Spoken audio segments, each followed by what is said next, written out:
بڑے ہو تو بڑے بنو. ہمارے نبی تو آپ سسر بھی ہیں نا, آپ نے 4 بیٹیوں کی شادیاں کی, 2 تو ایک ہی کو دے دی عثمان کو, رقیہ اور ام کلثوم رضی اللہ تعالیٰ عنہما حضرت عثمان کے نکاح میں تھی. ابو العاص رضی اللہ تعالیٰ عنہ کو زینب, اور سب سے پیاری محبوب بیٹی حضرت علی رضی اللہ تعالیٰ عنہ. باقی 3 نکاح بڑے سادہ کیے. حضرت فاطمہ کا نکاح بڑے دھوم دھام سے کیا. ان کا رشتہ لے کر صدیق آئے, یا رسول اللہ میں خواہش مند ہوں, آپ چپ رہے. پھر حضرت عمر بعد میں گئے, یا رسول اللہ میں خواہش مند ہوں, آپ چپ رہے. تو عبد الرحمن بن عوف رضی اللہ تعالیٰ عنہ نے حضرت علی سے کہا, علی تو جا, تجھے دے دیں گے. وہ کہنے لگے میں تو بہت غریب ہوں, مجھے کہاں دیں گے. حضرت علی کا ذاتی گھر بھی نہیں تھا, کسی سے ایک کوٹھا مانگ کے اس میں رہ رہے تھے مدینہ میں. کہا نہیں تو جا جا. تو یہ مسجد میں پہنچے, اللہ کے نبی کو دیکھا تو ایسا روب طاری ہوا کہ بولے ہی کچھ نہیں. اللہ کے نبی کو تو پتہ ہے کہ کیا ہے اور کس لیے ہے. تو آپ نے کہا علی کیسے آئے؟ چپ. کہا لگتا ہے فاطمہ کے رشتے کے لیے آئے ہو. جی ہاں. تو آپ نے کہا انشاءاللہ, اتنا کہا انشاءاللہ, اور چپ ہو گئے. تو حضرت علی چپ کر کے اٹھ کے باہر آ گئے. صحابہ باہر کھڑے ہوئے تھے. تو کہنے لگے یار دیکھا نا, میں تمہیں پہلے ہی کہتا تھا مجھے نہ بھیجو, انکار ہو گیا, بولے ہی کچھ نہیں. تو حضرت عبد الرحمن بن عوف کہنے لگے جنہوں نے بھیجا تھا, وہ کچھ تو کہا ہوگا, کہ بس انشاءاللہ کہا. کہا تو اللہ کے بندے ہاں ہو گئی, نبی کی انشاءاللہ ہاں ہوتی ہے, یہ ہاں کیوں نہیں کی؟ سبحان اللہ, اللہ اکبر, یہ ہاں کیوں نہیں کی؟ گھر گئے, فاطمہ علی کا رشتہ آیا ہے کر دوں, اس لیے ہاں نہیں کی. ہم تو بیٹیوں سے پوچھتے ہی نہیں, عیب سمجھتے ہیں بیٹیوں سے پوچھنا. یہ میں گاں نو بن چھڑیا قلعے نال, ایویں اسی دیاں نو بن چھڑنے قلعے نال. مجھے ایک اپنی مطلب برادری لیول کے ایک خاتون کا فون آیا کہ مولانا پڑھایا مجھے لاہور میں اچھے کالجوں میں, اور میری منگنی کرتے وقت مجھ سے پوچھا ہی نہیں, اور ایک شرابی سے منگنی کر کے مجھے اطلاع دی سی تیری منگنی کر چھڑی ہے, فلانی تاریخ نو تیرا نکاح بھی ہونا ہے. مجھے آج تک گلہ ہے, پوچھ لیتے. اگر نہیں پوچھا تھا چلو میں نہ ساڑھے پنجاب وچ کوئی نہیں پوچھ دے, گاں موج دی طرح ٹور چھڑ دین, تو چلو اتنا تو ویکھ لیندے بھی کم از کم شراب تو نہ پیندا ہویا. ایک شرابی نال میرا نکاح کر چھڑ, ساری زندگی اڈیاں رگڑ رگڑ میری گزر گئی. علی جیسا رشتہ آیا ہو تو اوپر سے حکم بھی آ چکا ہو کہ علی کو ہی دینا ہے, تو پھر آپ فاطمہ سے پوچھیں, فاطمہ تیرا رشتہ آیا ہے علی کا, کر دوں؟ حضرت فاطمہ نے ہاں کی تو پھر مسجد تشریف لائے. یہ آپ کو معاشرت سکھائی جا رہی کہ بیٹیوں سے بھی پوچھو, زندگی انہوں نے گزارنی ہے, تم نے تو نہیں گزارنی. بس میری غیرت دا سوال ہے, میں اتنا ہی کرنا, نہیں تو بیٹھی رہے. میری اپنی فیملی میں اتنی عورتیں بوڑھی ہو کے قبروں میں چلی گئیں, بس اتنا ہی کرنا, نہیں کرنا تو بیٹھی رہے. وہ بیٹھی رہ گئیں. یہ ظلم و ستم ہے جو تمہاری عدالت میں بھی نہیں آتا, کوئی کیس بھی نہیں ہوتا, لیکن اللہ کی عدالت میں کیس درج ہو چکا ہے کہ میرے نبی نے علی جیسے داماد کے لیے بھی پہلے پوچھا, حالانکہ اوپر سے اشارہ ہو چکا ہے. ابھی بتاتا ہوں میں. فاطمہ بیٹی علی کا رشتہ ہے, کر دوں؟ انہوں نے کہا کر دیں. پھر کہا بلاؤ. پھر علی آئے, کہ علی جمع کرو لوگوں کو. مسجد ساری بھر گئی. تو آپ ممبر پر تشریف فرما ہوئے. حضرت علی کو ایسے سامنے بٹھایا, کہ لوگوں مجھے جبریل اللہ کی طرف سے پیغام دینے آئے ہیں کہ میں اپنی بیٹی فاطمہ کا نکاح علی کے ساتھ کر دوں. آسمان سے وحی بھی آئی ہو اور پھر بھی پوچھا جائے, یہ میرے نبی کی معاشرت ہے. ہم تو پوچھنا عیب سمجھتے اور اسے ذلت سمجھتے.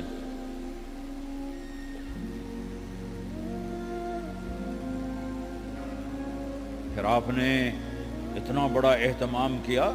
مسجد نبوی پرانی جو آپ کے زمانے کی تھی, بہت بڑا ہال تھا, اس کا بھرا ہوا تھا. آپ نے سب کو شہد کا شربت پلایا, خود نکاح پڑھایا, نکاح پڑھایا، نکاح کا خطبہ پڑھ کیا، پھر کہا علی میں نے فاطمہ بنت محمد کو 400 درم مہر کے عوض تمہارے نکاح میں دیا، تو نے قبول کیا؟ انہوں نے کہا جی میں نے قبول کیا، اور سجدے میں چلے گئے اور زور سے دعا مانگی، رب اوزعنی ان اشکر نعمتک التی انعمت علی وعلی والدی وان اعمل صالحا ترضاہ واصلح لی فی ذریتی انی تبت الیک واننی من المسلمین۔ میرے نبی نے کہا آمین، زور سے کہا آمین۔ نکاح ہو گیا، رخصتی ہوئی 6 مہینے بعد، 1 مہینے بعد، 1 سال بعد، 3 روایات ہیں، فوراً 4 روایات، لیکن زیادہ صحیح ہے دیر کے بعد، فوراً نہیں ہوئی، کچھ عرصے کے بعد رخصتی ہوئی۔ حضرت عقیل آپ کے بھائی وہ کہنے لگے علی اب رخصتی ہو جانی چاہیے، تو یہ دونوں مل کر آئے سلمان فارسی کے پاس کہ سلمان بھائی ہماری رخصتی کروا دو۔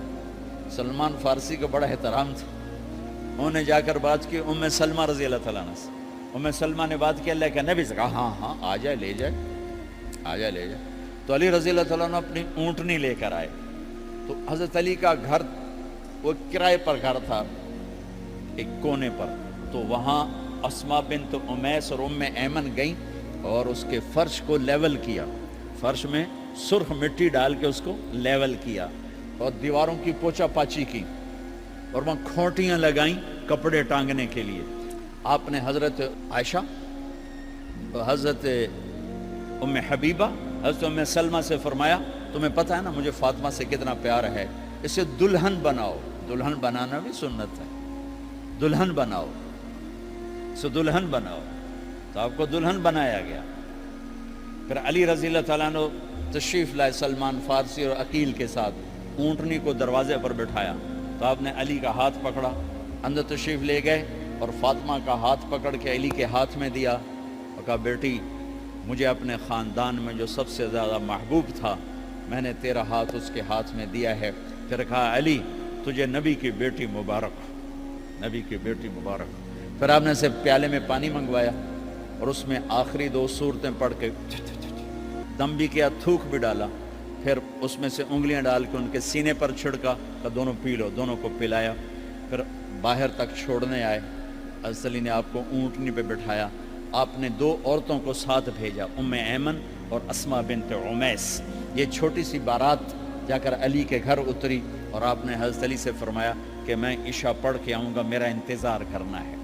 تو عشاء کی نماز کے بعد آپ تشریف لے گئے، آپ نے دوبارہ پیالے میں پانی منگوایا اور اس پر آخری 2 سورتیں پڑھ کے دم کیا، پھر ان کے سینے پر چھڑکا، یہاں بازوؤں پر چھڑکا اور کمر پر چھڑکا اور دعا دی اللہم اسد جدہما وجمع شملہما وبارک علیہما واخرج منہما ذریۃ صالحہ۔ یہ دعا دی آپ نے اس وقت کہ میرے مالک ان کے جمع ہونے میں برکت عطا فرما اور ان کو سعادتیں عطا فرما اور ان کو نیک اولاد عطا فرما۔ یوں میرے نبی نے اپنی بیٹی کو رخصت فرمایا۔ اگلے دن آپ نے حضرت علی کو بلا کے فرمایا علی ولیمہ بھی کرنا ہے۔ کہنے لگے یا رسول اللہ میرے پاس تو کچھ نہیں۔ تو آپ نے کہا، تو سعد بن ابی وقاص کہنے لگے یا رسول اللہ میرے پاس ایک چھترا کھڑا ہے، چھترا لاؤ۔ ذبح کیا گیا، آپ نے اس میں چھوارے ڈلوائے، قورمہ بنوایا، قورمہ، اور اپنی طرف سے حضرت علی کو پیسے دیے کہ جاؤ چھوارے، گھی، شہد خرید کے لاؤ۔ تو علی رضی اللہ تعالیٰ نے 5 درم کے چھوارے خریدے اور 3 درم کا شہد خریدا اور 1 درم کا گھی خریدا، 9 درم تھے ٹوٹل۔ تو آپ نے کافی سارا آ گیا تو چھواروں کی گٹھلیاں نکلوا کے ان کو پسوایا، پھر شہد اور گھی میں ملایا اور ایک سویٹ ڈش تیار کی اور اس کو حضرت علی کے ولیمے میں آپ نے اپنی طرف سے پیش کیا۔ تو اس دن تازہ روٹی جو کی پکائی گئی اور دیگ پر میرے نبی خود بیٹھے کھانا کھلانے، تقسیم کرنے خود بیٹھے۔ اب ایک چھترا ہے، 14 کلو گوشت ہے، 15 کلو، تو 50 آدمی کھا لیں گے۔ آپ نے کہا سارے مدینے کو دعوت ہے، سارے مدینے والے جتنے بھی آئے، اور میرے نبی خود دیگ سے نکال کے کھلاتے رہے سارا مدینہ ولیمہ فاطمہ کا کھا گیا اور دیگ بھری پڑی تھی۔ تو ولیمے میں تکلف جائز ہے، سادگی بھی جائز ہے، سادگی بھی سنت ہے، تکلف بھی سنت ہے۔ ہاں جو ہماری خرافات ہیں، فضولیات ہیں، یہ تباہ کن ہیں، ان سے بچنا بڑا ضروری ہے۔ اور بھائیو، کسی کی شادی ہو، اس بچے کی ہو رہی ہے، یہ افسر ہے، ایک ریڑھی والے کی ہو، کسی بھی گھر کی آبادی کا ایک ہی سبب ہے، وہ میٹھا بول ہے، وہ اچھا سلوک ہے۔ جس کی بیٹی کو لے جا رہے ہو اسے عزت دینا، اور یہ جو جا رہی ہے یہ ان کو اپنا ماں باپ سمجھے، اپنے خامند کے ماں باپ کو اپنے ماں باپ سمجھے، جاتے ہی لکیریں لگانا نہ شروع کر دے، میں وکھرا کرتے نویدے کرتے نویدے کر۔ وہ اپنے گھر کا ایک فرد بن کے زندگی گزارے، جو لے کے جا رہے ہیں ان کے ذمے ہے کہ اس کو بیٹی بنا کے لے جائیں۔ سسرال جو ہوتے ہیں وہ ہمیشہ عیب دیکھتے ہیں، خوبیاں انہیں نظر ہی نہیں آتی، تو کھٹ پٹ تو ہوتی رہتی ہے، کوئی ایسی بڑی بات نہیں، کھٹ پٹ کو صلح میں بدلو، مزید چڑھائی جھگڑا نہ بڑھاؤ۔ میرے نبی حضرت فاطمہ کے گھر آئے، دیکھا تو آپ اداس بیٹھی، آپ نے کہا فاطمہ بیٹی کیا ہوا؟ کہ میرا اور علی کا جھگڑا ہو گیا۔ اچھا؟ خود گئے بیٹی کے باپ ہو کر، دیکھا تو حضرت علی مسجد میں سوئے ہوئے تھے، آپ نے ان کو اٹھایا، کہا یا ابا تراب قم، آپ کو یہ ٹائٹل یہاں ملا، اے ابو تراب۔ فرمایا کرتے تھے کل کائنات ملتی تو اتنی خوشی نہ ہوتی جتنا اس ٹائٹل کی خوشی ہے۔ ابو تراب کہنے کا کیا مطلب تھا؟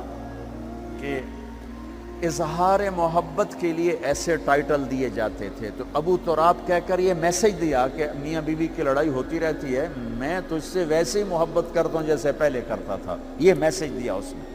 اب حضرت علی کو لائے اٹھا کر اور گھر میں تشریف لائے، نہ علی کی سنی نہ فاطمہ کی سنی۔ ہاں بھئی علی کی مسئلہ ہے، ہاں بھئی فاطمہ کیا مسئلہ ہے؟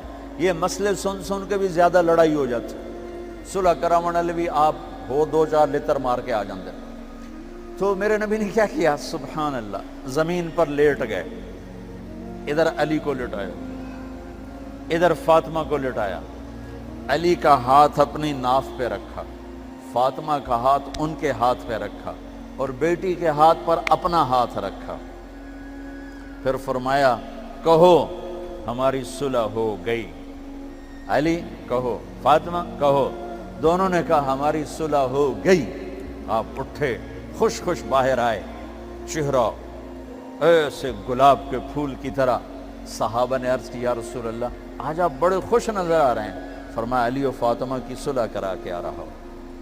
تو کھٹ بٹ ہو جانا تو کوئی بڑی بات نہیں ہے، مطلب یہ وہ گھر ہے، میں اس گھر کی کیا تعریف کر سکتا ہوں۔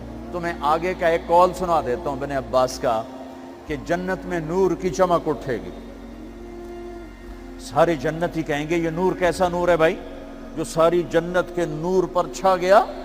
تو فرشتے بتائیں گے کہ او جنت الفردوس میں علی و فاطمہ بیٹھے ہیں، کسی بات پہ ہنسے ہیں، ان کے دانتوں سے جو نور نکلا ہے اس نے جنت کو روشن کر دیا۔ لیکن کھٹ پٹ یہاں بھی ہو گئی، ان سے بڑا گھر میرے نبی کا ہے، وہاں بھی کھٹ پٹ۔ ایک دفعہ آپ نے حضرت عائشہ سے کہا مجھے پتہ لگ جاتا ہے جب تو مجھ پہ ناراض ہوتی ہے، مجھے پتہ چل جاتا ہے۔ انہوں نے عرض کی یا رسول اللہ آپ کو کیسے پتہ چلتا ہے؟ کہ جب تو مجھ پہ ناراض ہوتی ہے نا تو قسم اٹھاتے ہوئے کہتی ہے ابراہیم کے رب کی قسم، اور جب مجھ پہ راضی ہوتی ہے تو پھر تو قسم اٹھاتے ہوئے کہتی ہے محمد کے رب کی قسم۔ کہ ایسے مجھے پتہ چل جاتا ہے جب تو کہتے ہیں نا ابراہیم کے رب کی قسم، تو مجھے پتہ چل جاتا ہے کوئی کھٹ بٹ ہو گئی ہے۔ تو نبی کے گھر میں بھی ہو جاتی ہے، یہ مسئلہ تو ختم ہوگا۔ جنت میں ہمارے ذمہ ہے کہ ان چیزوں کو کم کریں، یہ ایک میرے نبی کی معاشرت ہے میرے بھائیوں، اسے سیکھو، اسے سمجھو، اسے پڑھو۔ تو بھائیوں میرا نبی ایک زندگی دے کر گیا ہے، یہ چونکہ شادی کا موقع ہے اس کو میں نے تفصیل سے بیان کیا ہے، اس کی تفصیل بیان ہی نہیں کی جاتی، یہ اتنی ضروری ہے جتنی نماز ضروری ہے۔ نماز تو 5 وقت پڑھیں گے، زندگی 24 گھنٹے روپ بدل رہی ہے، ہر روپ میں میرا نبی کیا چاہتا ہے اس کو سیکھو، اس کو سمجھو، کرو گے اللہ آپ کو چمکائے گا، بنائے گا۔ اپنی کمائیوں میں حلال لاؤ، حرام سے بچو۔ جج بھی بیٹھے ہیں، وکیل بھی بیٹھے ہیں، کسی ظالم کے وکیل نہ بنو۔ وَلَا تَقُلْ لِلْخَائِنِينَ خَصِيمًا۔ آپ کو ایک آیت میں جوڈیشری، جج، مقننہ اور وکلاء کا پیغام اللہ کا سنا دیتا ہوں۔ إِنَّا أَنزَلْنَا إِلَيْكَ الْكِتَابَ بِالْحَقِّ لتحکم بین الناس بما اراک اللہ ولا تقل للخائنین خصیما، مقننہ قانون ساز، تو انا انزلنا الیک الکتاب بالحق، قانون بنانے کا حق اللہ کو ہے، اللہ کے قانون کو اپناؤ۔ آگے جج حضرات، فحکم لتحکم بین الناس بالحق، ججوں کو حکم ہے کہ حق فیصلے کرنا، بک نہ جانا، دب نہ جانا، حق کے فیصلے کرنا۔ تیسرا وکلاء کو ولا تقل للخائنین خصیما، ظالم بددیانت کی وکالت کے لیے کھڑے نہ ہو جانا ورنہ مارے جاؤ گے، مارے جاؤ گے۔ ولا تقل للخائنین خصیما، ان کے لیے دلائل قائم نہ کرنا ورنہ ہلاک و برباد ہو جاؤ گے۔ تو بھائیو، یہ نکاح کو ذرا میں نے تفصیل سے بیان کی ہے کہ یہ زندگی ہے جس کو سیکھنا ہے۔ حلال کماؤ، بچوں کو حلال دو، بیوی کو حلال دو۔ اللہ کی قسم حرام سے کبھی بہار نہیں آتی، اور حلال پہ کبھی خزاں نہیں۔ حلال کھانا، حلال کھلانا، تو تم شاد و آباد رہو گے۔ اللہ میں عمل کی توفیق۔